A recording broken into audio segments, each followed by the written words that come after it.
My guardians abandoned me at a train station as a joke. Let's see how long it takes her to find her way home. I never looked back.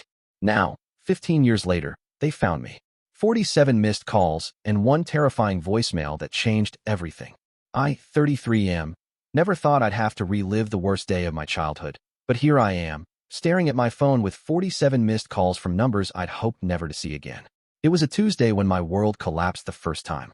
I was 17, awkward, and desperately trying to fit in with the family that had taken me in after my parents died in a car crash 3 years earlier. My aunt and uncle had grudgingly accepted guardianship, making it clear I was a burden they'd rather not carry. That morning, my uncle announced we were taking a family trip to the city. I was excited. It was rare they included me in anything. My cousin smirked when I packed my small backpack, but I ignored it. I should have paid attention. The train station was crowded, filled with the usual chaos of commuters and travelers. My aunt handed me some money and told me to buy snacks for the journey while they got the tickets.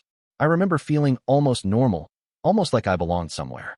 When I returned with chips and sodas, they were gone. I waited and waited. Hours passed. The station began to empty as evening approached. I called my uncle's phone repeatedly. It went straight to voicemail.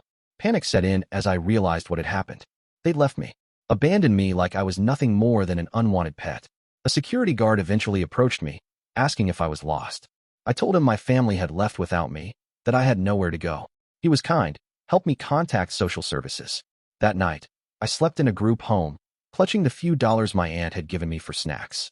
The social worker explained the next day that my guardians claimed it was a misunderstanding, that they thought I was right behind them when they boarded the train. But I knew better. I'd seen my cousin smirk. I'd heard my aunt whisper to my uncle about teaching me a lesson about being more responsible. They expected me to come crawling back, grateful and submissive. Instead, I made a choice that would define the next 15 years of my life. I refused to return. The system wasn't perfect, but it was better than living with people who saw me as a burden. I aged out of foster care at 18, worked multiple jobs to put myself through community college, then university. I built a life from nothing, driven by the memory of that train station and the promise I made to myself that I'd never be vulnerable to anyone's cruelty again. I changed my name legally when I turned 21, started fresh, built a successful consulting business, met an incredible woman who became my wife. We had 2 beautiful children. I created the family I'd always wanted, the one I'd been denied.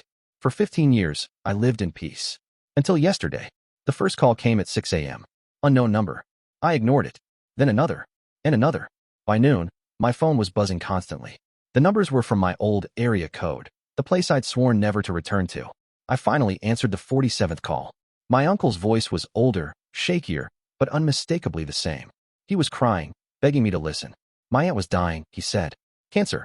She had weeks, maybe days left. She wanted to see me, to apologize, to make things right before she passed. I hung up. But then came the voicemail that changed everything. My cousin's voice, the one who had smirked that day at the station, was barely recognizable through his sobs. He told me something that made my blood run cold. My aunt, in her final days, had been confessing things. Terrible things.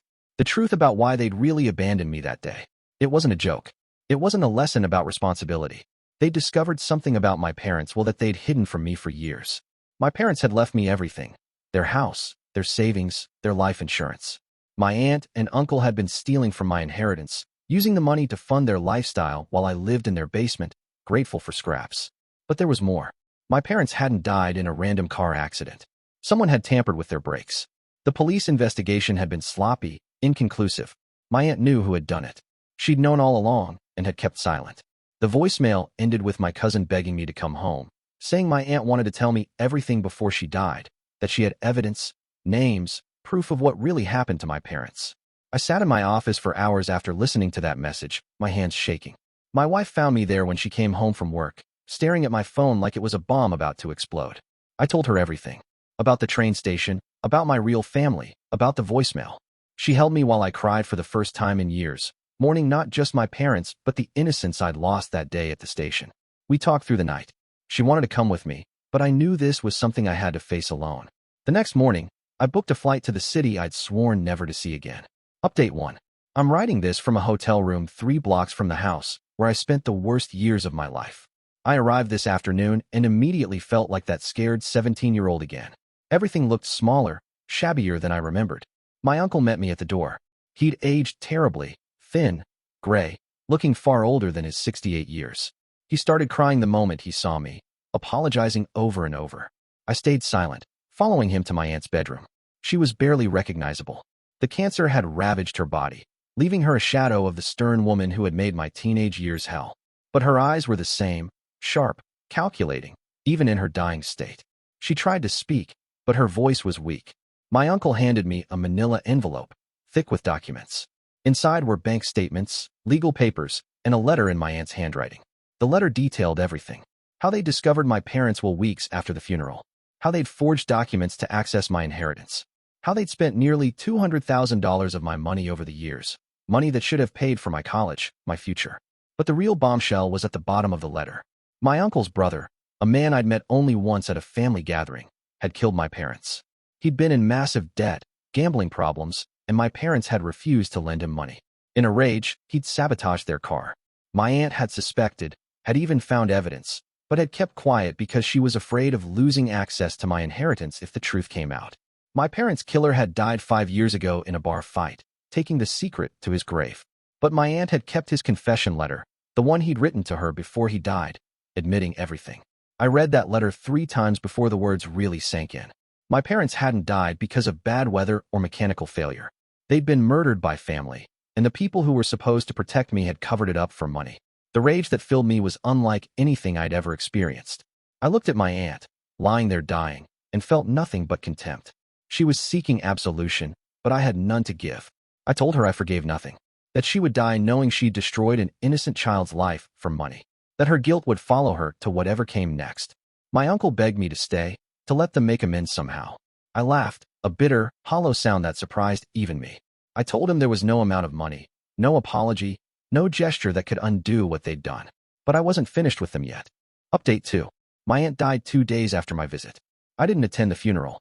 Instead, I spent those days with a lawyer, going through every document in that manila envelope. The evidence was overwhelming.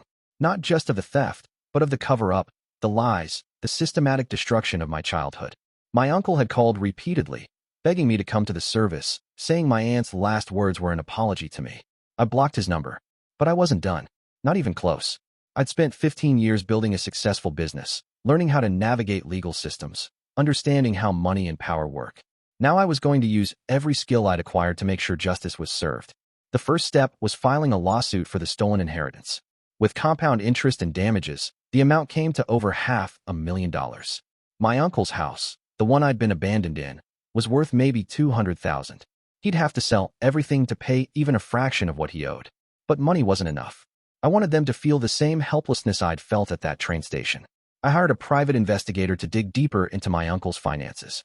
What we found was a pattern of fraud going back decades.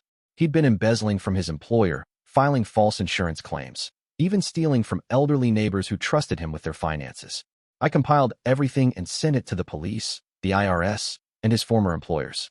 Within a week, he was facing criminal charges that would likely put him in prison for the rest of his life. My cousin tried to reach out, claiming he'd known nothing about the theft or the cover-up. I almost believed him until my investigator found evidence that he'd been receiving monthly payments from my inheritance money for years, payments he'd claimed were gifts from his parents. I made sure the evidence found its way to the prosecutors handling his father's case. My cousin was now facing charges as an accessory.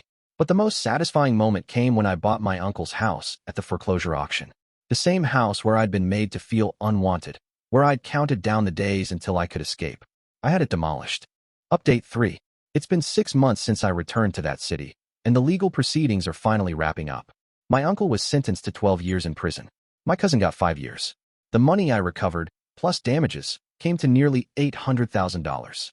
I donated every penny to organizations that help foster children and abuse survivors. The house where I'd suffered is now a small park with a playground. I had a bench installed with a simple plaque, for those who find the strength to start over. My wife says I seem different since all this happened. Lighter somehow. Like I'd been carrying a weight I didn't even realize was there. She's right. For 15 years, I'd been running from my past, building walls to protect myself from ever being hurt like that again. But facing them, seeing them face consequences for their actions, gave me something I didn't expect: closure. I still think about that 17-year-old boy standing in the train station, scared and alone. But now I see him differently. He wasn't abandoned because he was worthless.